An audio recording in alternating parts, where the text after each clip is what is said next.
Hi, I'm Nancy Guerra, Dean of the School of Social Ecology, and I'm pleased to welcome you to our Parkside chat. I'm here today with Professor Virginia Parks, who is from the Department of Urban Planning and Public Policy. She is an expert in employment, labor market, and community development, and she's going to be chatting with us about some of the challenges presented by COVID-19 that impact work and employment, and maybe some ideas on what the future holds and suggested strategies for getting through this difficult period in time. So welcome, Professor Parks. And let's start, maybe you could tell our audience a little bit about what has been happening in terms of employment, labor market, and communities. Sure. Well, I think as most people know, this has been an unprecedented time.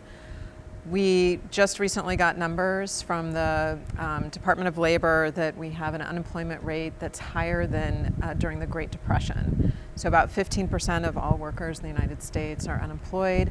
And another way to think about this, which is really dramatic, is that only 51% of people in the United States have a job right now. So Wow. It's unprecedented. We've never seen anything like it in our lifetime. We feared that it would be worse than the Great Recession. We now know that it is. So, and it's that unemployment is broadly distributed across the economy. And that's also very different from other recessions we've seen in the past, especially the Great Recession, which was a little bit more targeted across the economy. So what we see is everybody's affected, and we're all in this together, right, for good and for ill.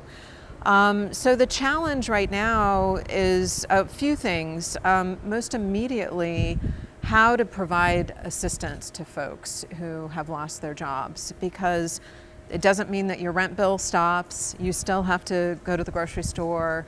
There are still needs that people have, mortgages to pay, debt payments, student loans, credit cards. And that is why unemployment insurance was created initially during actually the Great Depression. And it's an interesting story.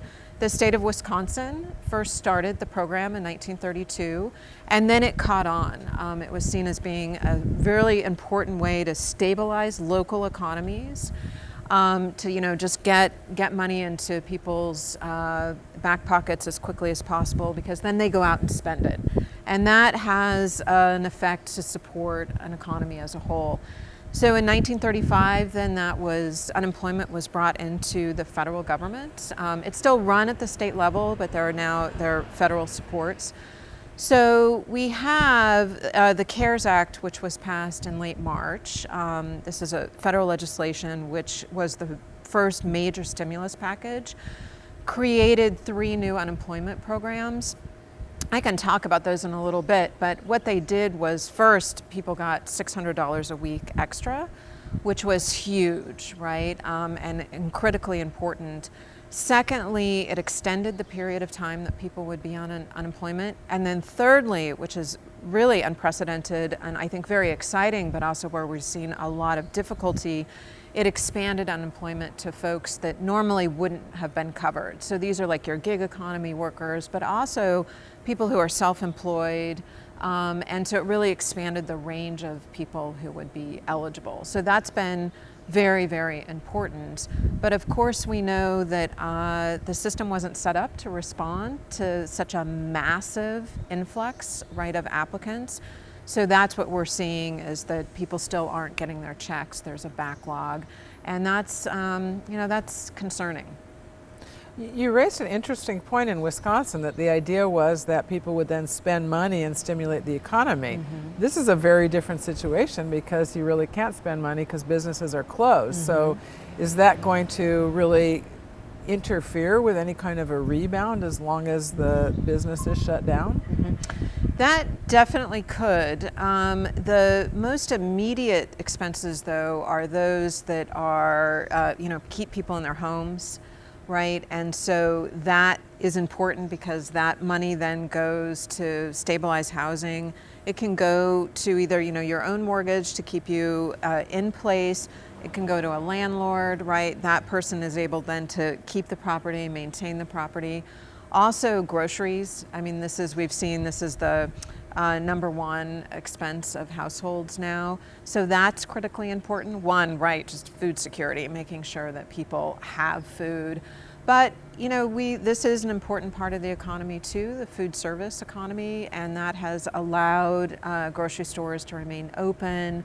That those workers, they're essentially essential workers, and we've taken precautions in different stores to protect those workers, but they then have a job that services, right, the community.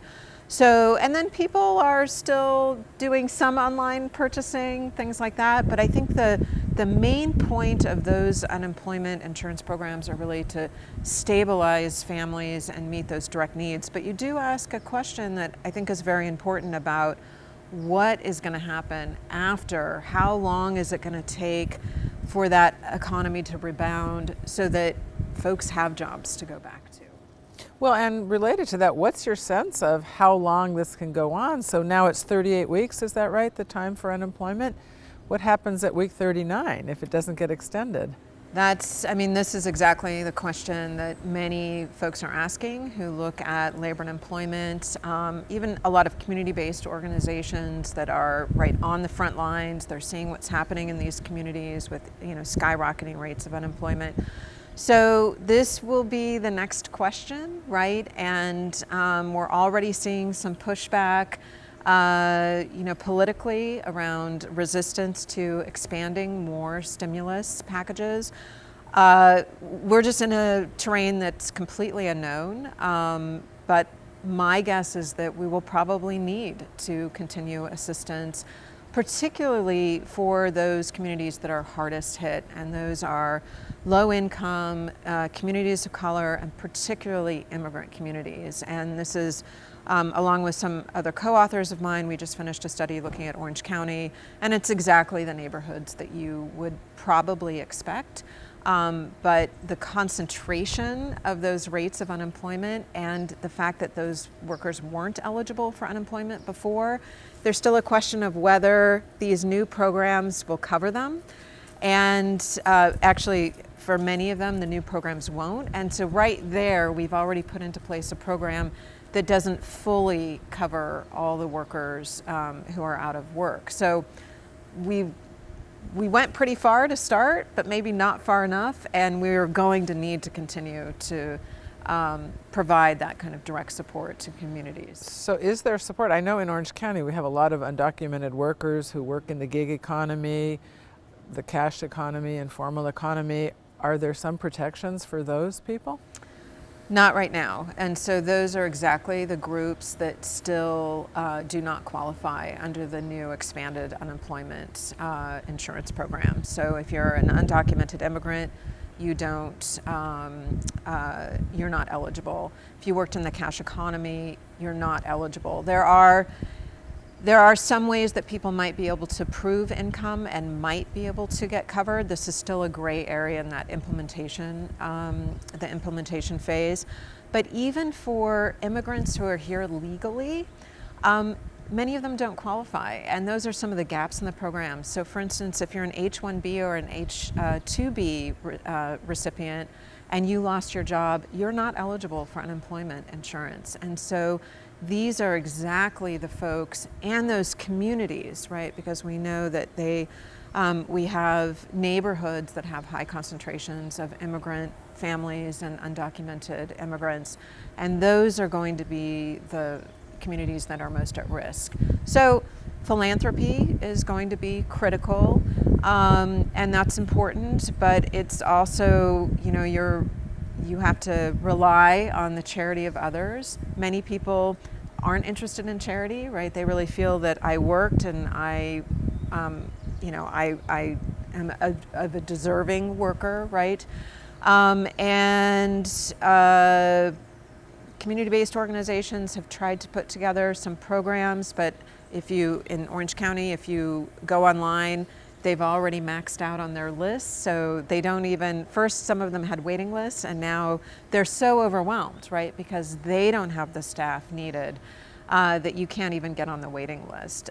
So we need to think about those organizations. Sometimes, I think we need to get help directly to families and workers.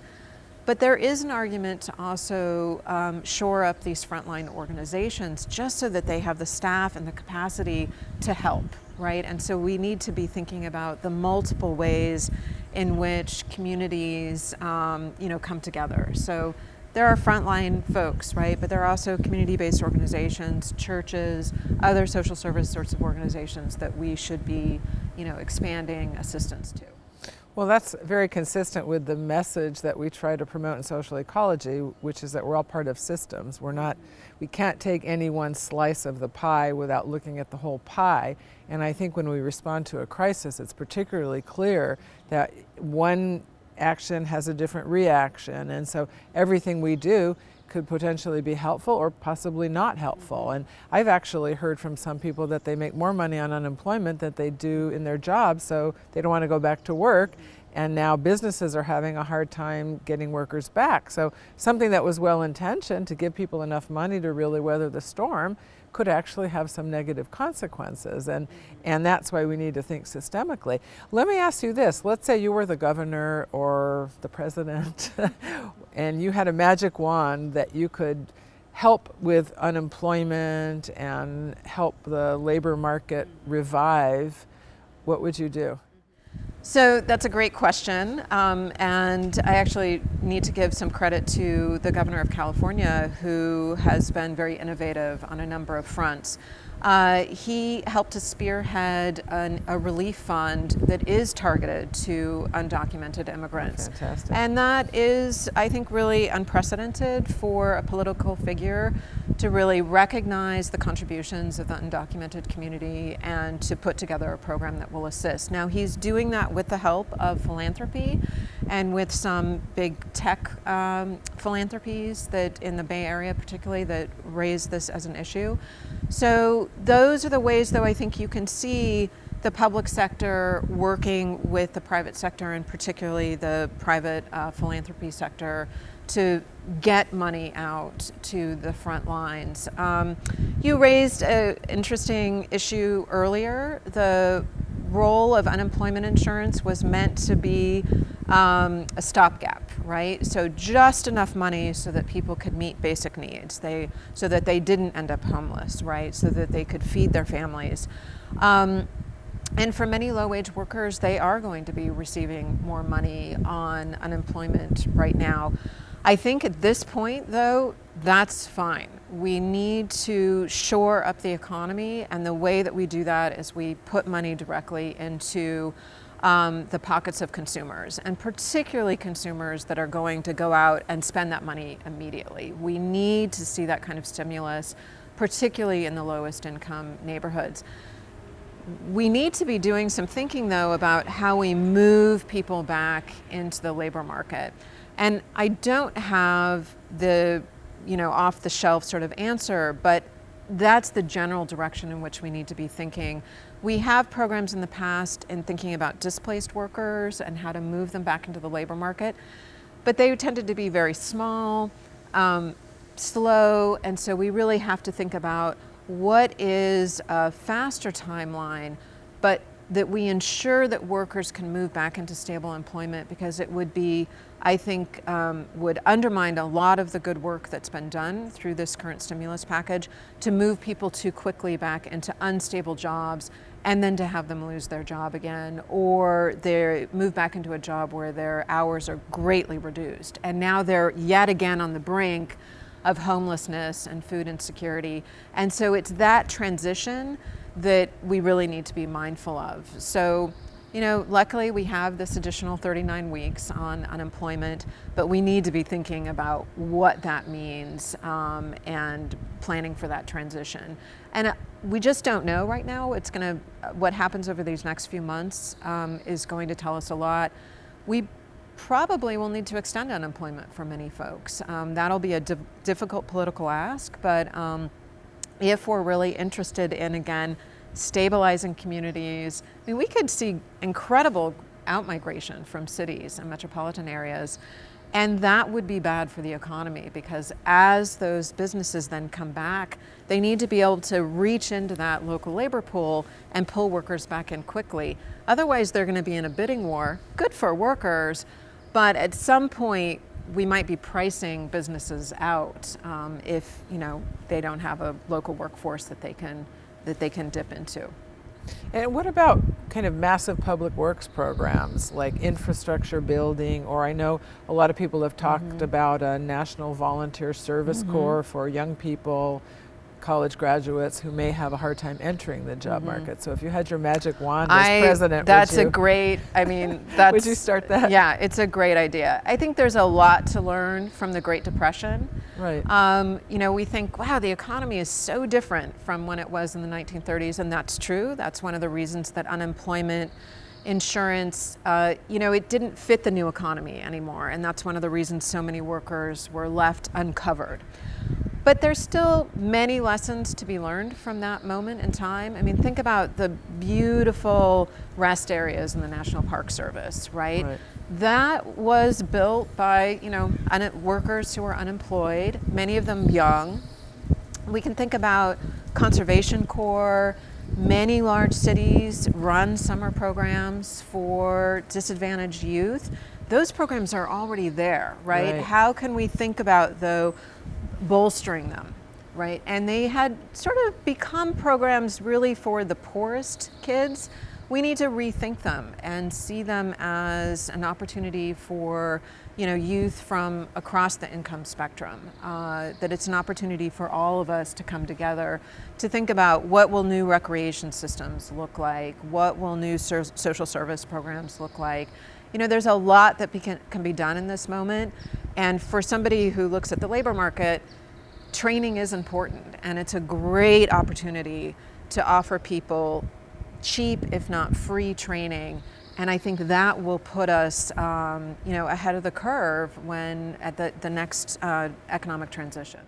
And I know there's been some talk of expanding AmeriCorps. I think there's some bills in Congress also making AmeriCorps pay more of a living wage. A lot of these volunteer programs don't really pay a living wage. Exactly, so and only middle class students can afford to do it. But I would be a big proponent of a national service AmeriCorps program for either a gap year after high school or after college, and you earned, even if it were minimum wage, but it was an amount of money, at least a living minimum wage for young people. And they could do so many good things, and it would really be a silver lining of the COVID-19 crisis. Well, let me ask you one last question, because I know we're running out of time, and we invite people to join us after for a Q&A to get more information from you. What advice would you give to people who are stressed out now and worried about the economy, which I know a lot of people are, worried about their own future? Do you have some words of wisdom from a distinguished faculty person that you might share? Well, understand that this affects everybody. You're not in this alone, right? So it's not your fault. This is something that none of us could have anticipated. I think that can help sometimes when people recognize that if you lost your job, it's not your fault. It is a moment to, I think, take stock of next steps. I do think it's a moment to think about additional training. Maybe this is an opportunity for you to make a transition, but it's a tough time. More immediately, apply for unemployment insurance, right? Even if you don't think that you're eligible, apply. I think this is the most important thing that people could be doing. It's something that I've argued that community-based organizations really just need to be putting folks on the front line of assisting people to connect them to those benefits. Because they are temporary, and so this is the time, right? This is the time to try and stabilize your own economic position, to make use of those benefits that aren't charity, right? The whole idea of unemployment insurance is it's insurance, right? It's insurance to protect against job loss that isn't your fault, and that's exactly what we're experiencing now. So I hope that people take advantage of a program that's really meant for all workers, and to call up, it's the EDD in California, so I think it's edd. Well, we can look this up, edd.gov, and begin applying. And reach out to any organizations that are providing assistance in that application process, because $600 today could be the difference between you staying in your apartment or not, and you should take advantage of it. So to sum up, I think you've given 3 really good points of advice. The first is leverage all the resources you can, find out what's available to you and get it. The second is, this is maybe a good time to think about retraining, or if you weren't happy in your job, or you have a job that doesn't maybe have a real secure future, think about what opportunities there might be to train for another type of job. And then the third is, and I think this is really important, don't blame yourself for what you didn't do. Be kind to yourself. Don't think that you did something wrong, because this is really something totally external to you. It's a pandemic. It's not even a problem in your company. So be kind to yourself and realize that this is impacting everyone. So thanks so much for this wonderful advice. And again, we hope you all stay and use the opportunity to chat with Professor Parks to learn a little bit more. Thank you so much, Nancy. Thank you.